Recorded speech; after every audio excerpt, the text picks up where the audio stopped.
Turn to Mark chapter 12. And begin reading from verse 30 and 31. Mark chapter 12. And you shall love the Lord your God with all your heart, with all your soul, with all your mind, and with all your strength. This is the first commandment. And the second like it is this: you shall love your neighbor as yourself. There is no other commandment greater than these. Verse 30, the first commandment. Now I know people begin thinking of the 10 commandments and you're going, no, this doesn't compute. Jesus said this is the first commandment. And usually, as preachers skip over verse 30 and go right to verse 31, because we seem to think it's more important that you shall love your neighbor as yourself more than anything else. But it's not. Now, I'm not going to do that this morning. But Jesus does lump both of these verses together by telling us these two commandments are the greatest, or you could say the most important. Now the second commandment deals with your attitude towards others. And the first commandment deals with your attitude and your relationship with your Heavenly Father. If we do what it says in verse 30, loving God with everything you have within you, I would say you're a model Christian. If you can do that, and I think another way of putting it is using the word passionate. I know all of us are passionate about something, aren't we? And so let me throw this one out at you. You don't respond yet. But if you can tell me what your passion is in one word, think about that one word. What are you most passionate about? All right, shout it out. Oh, I got two of those. Car and children. Got it. And Lord. Yeah. Passionate. I have a friend. Only one? I knew that was coming. But I have a friend. Honey, stop it. She excelled in running when she was in high school. She went to work at an athletic store. And then she began running marathons. Running marathons wasn't enough. She began running 50-mile races. You and I are happy to drive 50 miles, aren't we? And 50-mile races was not enough. She began running 100-mile races. Now you tell me that's not passionate. You have to have passion to do that. I don't even like to drive 100 miles. Passionate, meaning fervor, enthusiasm, zeal. That word enthusiasm came from a Greek phrase, entheos, meaning with God. So passion, meaning enthusiasm with God. Mark chapter 8, verse 34, Jesus had called a group together and then said, whoever desires to come after me, let him deny himself and take up his cross and follow me.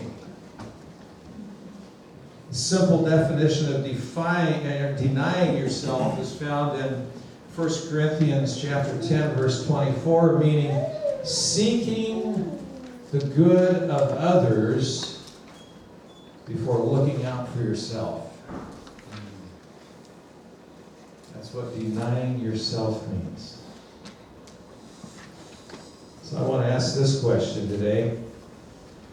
Have you ever taken time and reflected on your life? Yeah. Where you've been, and where you're going. So the other question that goes along with that is, how's it going? How's it going with that reflection? And when looking at this, a couple of scriptures came to mind. First one is Colossians chapter 3, verse 23. It says, "And whatever you do it heartily as to the Lord and not to men." Verse 24, "Knowing that from the Lord you will receive the reward of the inheritance, for you serve the Lord Christ." Do everything as unto the Lord. Giving it all you got. Now I trust we think about that verse, or as we think about that verse, again, whatever you do it as unto the Lord. That in itself is saying when you do that, you're passionate in your walk with God. That's truly what we're talking about today. Passion in our walk with God. I got a pastor friend and a deacon friend. Both of them would go to ball games. Now, I know we got people here that like ball games, whether it be basketball, baseball, football, soccer, whatever. You go to ball games, and you listen to the people yelling, right? And I gotta say it, the pastor friend and the deacon friend, I was embarrassed because they weren't reflecting a life of Christ in how they were yelling. Do all, not just when you're in church. Do all as unto the Lord. Whatever you do. I'm sure many of you can look at situations like that also as you reflect on your life. Maybe you were one of those that was yelling at one of those ball games. You know, the most common thing is yelling at the refs, right? Yeah? Or the coach. Coach just doesn't know how to do it right. I was at a tournament in McKinleyville. Nathaniel was playing basketball at the time. I liked to have this guy sit next to me because he was kind of rowdy, and sitting next to me kind of calmed him down. Well, it wasn't helping. The ref stopped the game and they looked up and pointed right at me. You say another word, I'm going to throw you out. Everyone around me was looking like, he don't know. It wasn't him, it was him.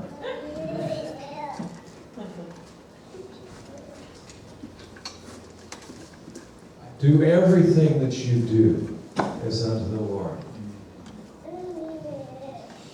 You know, I think of Daniel. Daniel chapter 1, verse 8 says, "But Daniel purposed in his heart that he would not defile himself with the portion of the king's delicacies, nor with the wine which he drank." You see, the king wanted to groom 4 men. Now, in this passage, it only says Daniel, but I'll share who the rest of them are that I'm sure you know. But he wanted to groom 4 men to serve in his palace. They were to be in training for 3 years. Food and the drink were against what they believed they should partake of. And the key here is Daniel purposed in his heart Daniel made a decision.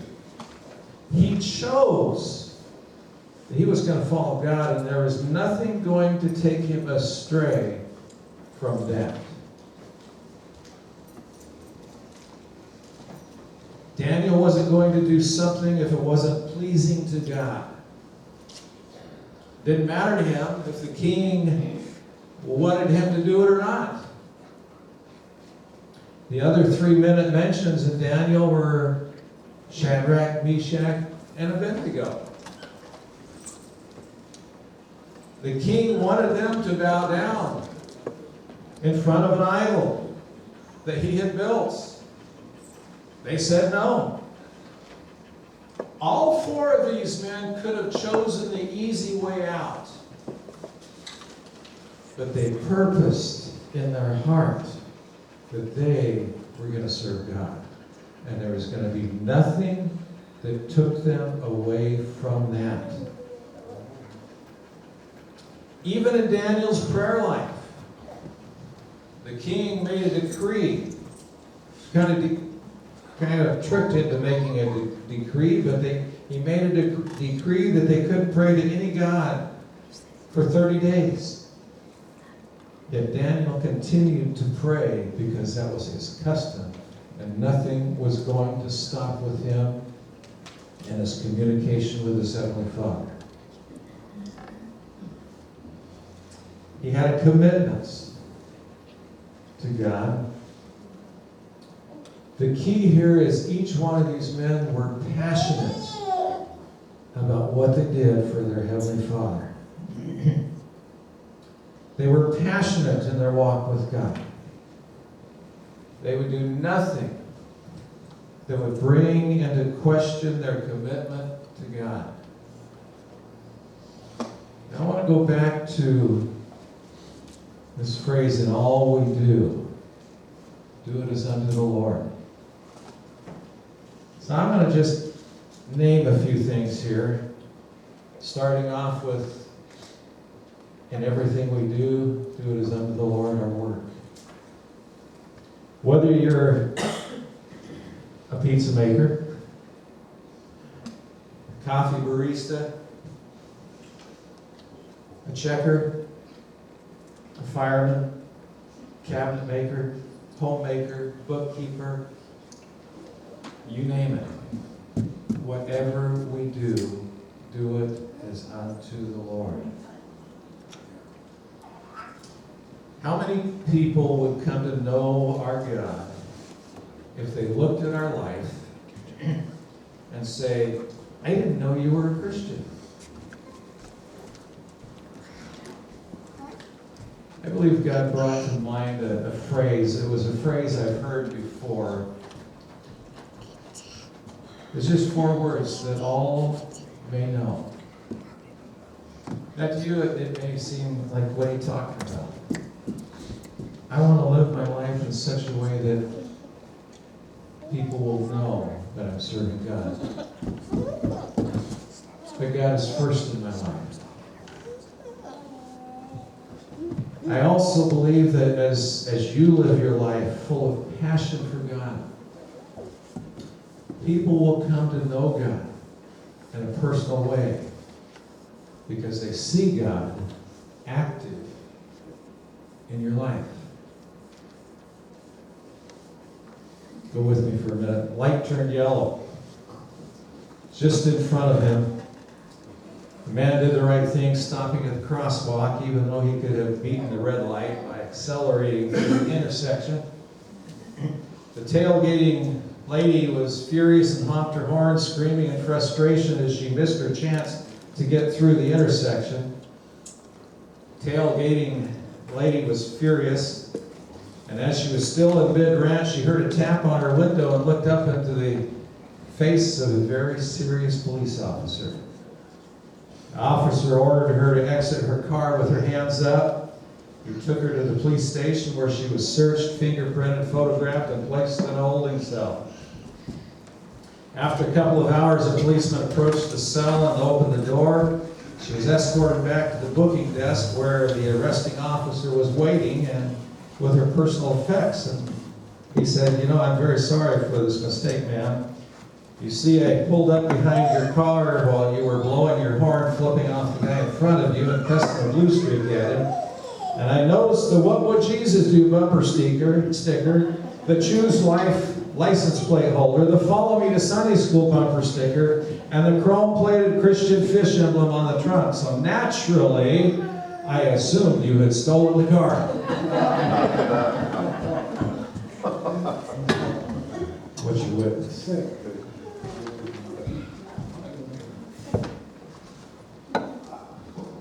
What's your witness? No tuna there. That's right. You may have heard that story before, but has it helped you change how you do things? How you act in certain situations? We express our love for God and towards God by our actions.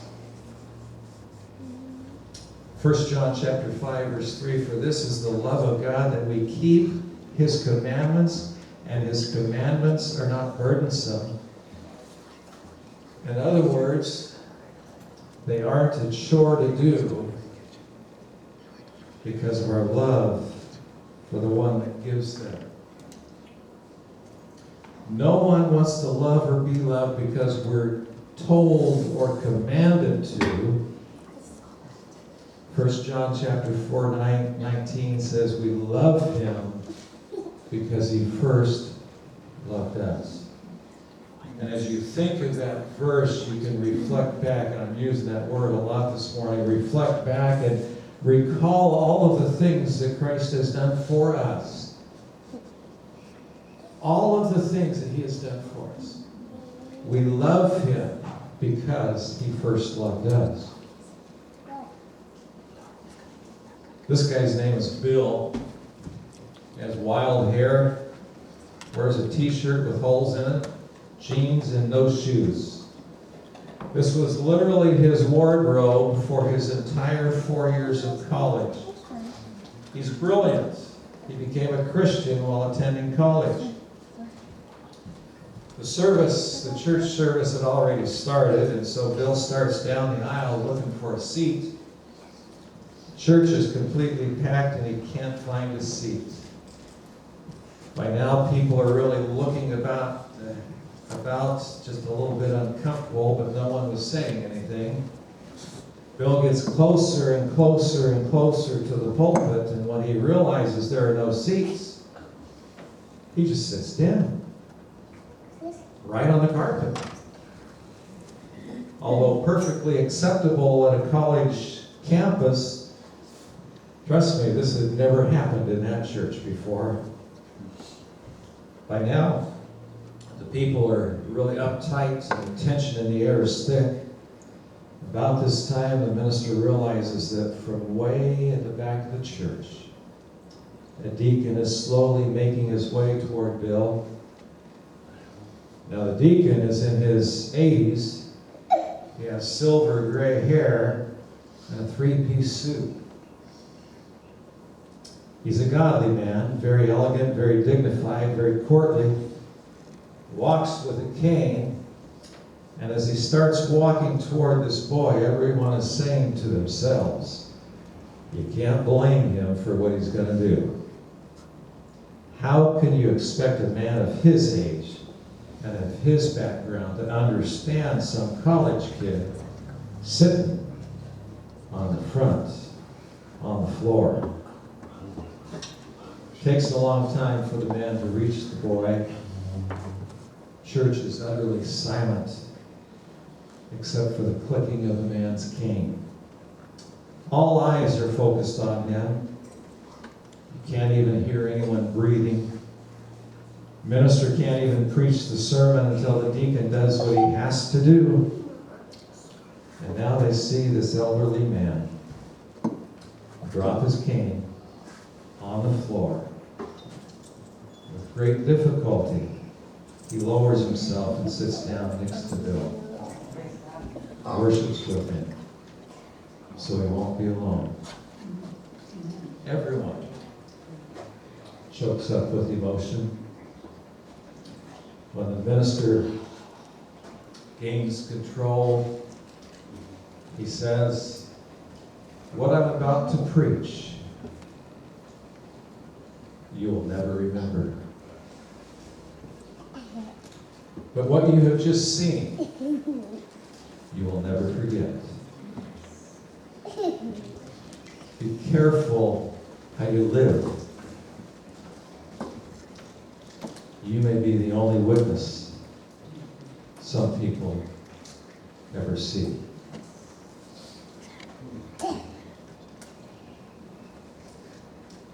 Passionate living.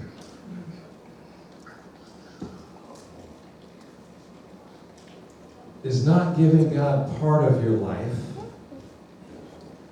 He wants all of it. There's a song that we sing from time to time called "I Surrender All."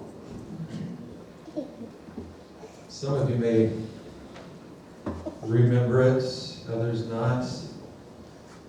But that song, "I Surrender All," was written in 1896 by a man named Judson Van Deventer. He was an accomplished artist,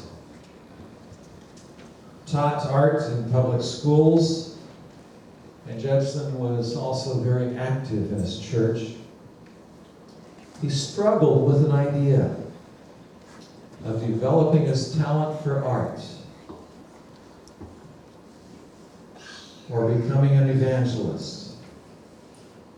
After 5 years, he chose to surrender to God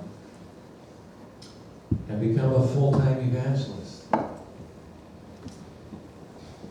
And it's said that perhaps the most and greatest influence he ever had was on a young evangelist by the name of Billy Graham.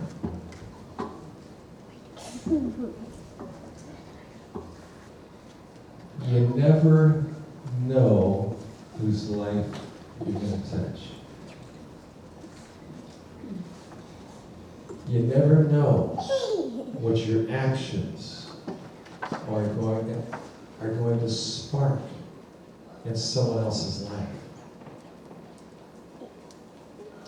Thou shalt love the Lord thy God with all your heart, with all your soul, and with all your mind. What kind of an impact are you having on people's lives by how you live? I want to ask you today to reflect back on where you've been, and then look again at where you're going. And then when you pray about it, pray, "Lord, not my will, but yours. God, I want your will to be done in my life. And I want my will done."